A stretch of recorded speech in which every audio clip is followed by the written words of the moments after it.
ക്രിസ്തുവിലുള്ള പ്രിയപ്പെട്ട സഹോദരി സഹോദരന്മാരെ, വിശുദ്ധ യാക്കോബ് എഴുതിയ ലേഖനം 2-ാം അധ്യായം 14 മുതൽ 17 വരെയുള്ള വാക്യങ്ങൾ. എൻ്റെ സഹോദരരെ, വിശ്വാസമുണ്ടെന്ന് പറയുകയും പ്രവൃത്തി ഇല്ലാതിരിക്കുകയും ചെയ്യുന്നവന് എന്തു മേന്മയാണ് ഉള്ളത്? ഈ വിശ്വാസത്തിന് അവനെ രക്ഷിക്കുവാൻ കഴിയുമോ?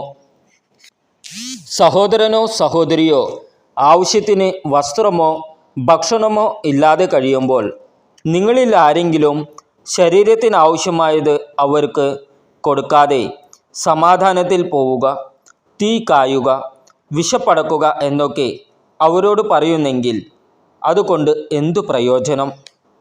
പ്രവൃത്തികൾ കൂടാതെയുള്ള വിശ്വാസം അതിൽ തന്നെ നിർജീവമാണ്. നമ്മുടെ കർത്താവായ ഈശോമിശിഹായ്ക്ക് സ്തുതി.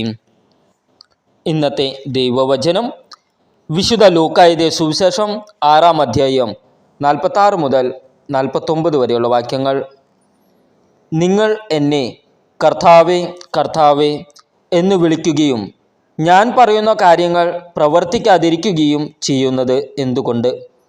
എൻ്റെ അടുത്തു വന്ന് എൻ്റെ വചനം കേൾക്കുകയും അതനുസരിച്ച് പ്രവർത്തിക്കുകയും ചെയ്യുന്നവൻ ആർക്ക് സദൃശനാണെന്ന് ഞാൻ വ്യക്തമാക്കാം. ആഴത്തിൽ കുഴിച്ച് പാറമേൽ അടിസ്ഥാനമിട്ട് വീട് പണിത മനുഷ്യനോട് സദൃശനാണ് അവൻ. വെള്ളപ്പൊക്കമുണ്ടാവുകയും ഒഴുക്ക് അതിന്മേൽ ആഞ്ഞടിക്കുകയും ചെയ്തു. എന്നാൽ ആ വീടിനെ ഇളക്കാൻ കഴിഞ്ഞില്ല. എന്തെന്നാൽ അത് ബലിഷ്ഠമായി പണിയപ്പെട്ടിരുന്നു. വചനം കേൾക്കുകയും എന്നാൽ അതനുസരിച്ച് പ്രവർത്തിക്കാതിരിക്കുകയും ചെയ്യുന്ന മനുഷ്യൻ ഉറപ്പില്ലാത്ത തറമേൽ വീട് പണിതവന് തുല്യൻ. ജലപ്രവാഹം അതിന്മേൽ ആഞ്ഞടിച്ചു, ഉടനെ അത് നിലം പതിച്ചു. ആ വീടിൻ്റെ തകർച്ച വലുതായിരുന്നു. നമ്മുടെ കർത്താവായ ഈശോമിശിഹായ്ക്ക് സ്തുതി. വിചിന്തനം: ഒരു കെട്ടിടത്തിൻ്റെ ഉറപ്പ് അതിൻ്റെ അടിസ്ഥാനത്തിൻ്റെ ഉറപ്പായിരിക്കുന്നത് പോലെ ആത്മീയ ജീവിതത്തിൻ്റെ ഉറപ്പ് ദൈവത്തിലുള്ള ആഴമായ വിശ്വാസത്തിലാണ്. വിശ്വാസം എന്നത് ദൈവഹിതത്തിന് മുമ്പിലുള്ള സമ്പൂർണമായ അടിയറ വയ്ക്കലാണ്. ഉറച്ച അടിയത്തറയുള്ള വീട് കാറ്റിലും വെള്ളപ്പൊക്കത്തിലും നിലം പതിക്കാത്തതുപോലെ ദൈവഹിതത്തിന് ജീവിതം സമർപ്പിച്ചവരും അചഞ്ചലരായി നിലകൊള്ളും. ഉത്തമ ഉദാഹരണം പരിശുദ്ധ മറിയം തന്നെ.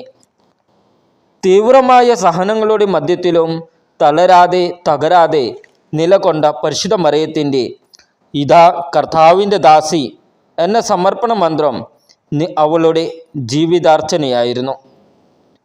പ്രവൃത്തി ഇല്ലാത്ത വിശ്വാസം നിർജീവമാണെന്ന് യാക്കോബ് ശ്ലീഹായുടെ വാക്കുകൾ പ്രതിസന്ധികളിൽ തളർന്നു പോകുന്ന നമ്മുടെ ജീവിതങ്ങളുടെ കാരണം വ്യക്തമാക്കുന്നു. കാറ്റത്താടുന്ന ഞാങ്ങണ പോലെയാകാതെ ആട്ടിയുലയ്ക്കുന്ന കൊടുങ്കാറ്റിൻ്റെ മധ്യത്തിലും ആഴത്തിലേക്ക് വേരുകൾ നീട്ടിയിരിക്കുന്നതിനാൽ പിടിച്ചു നിൽക്കുന്ന വിജന പ്രദേശങ്ങളിലെ മരങ്ങളെപ്പോലെ വിശ്വാസപൂർവം ദൈവത്തിൽ വേരുറപ്പിച്ച് നമുക്ക് ഉറച്ചു നിൽക്കാം. നമ്മുടെ കർത്താവായ ഈശോമിശിഹായ്ക്ക് സ്തുതി.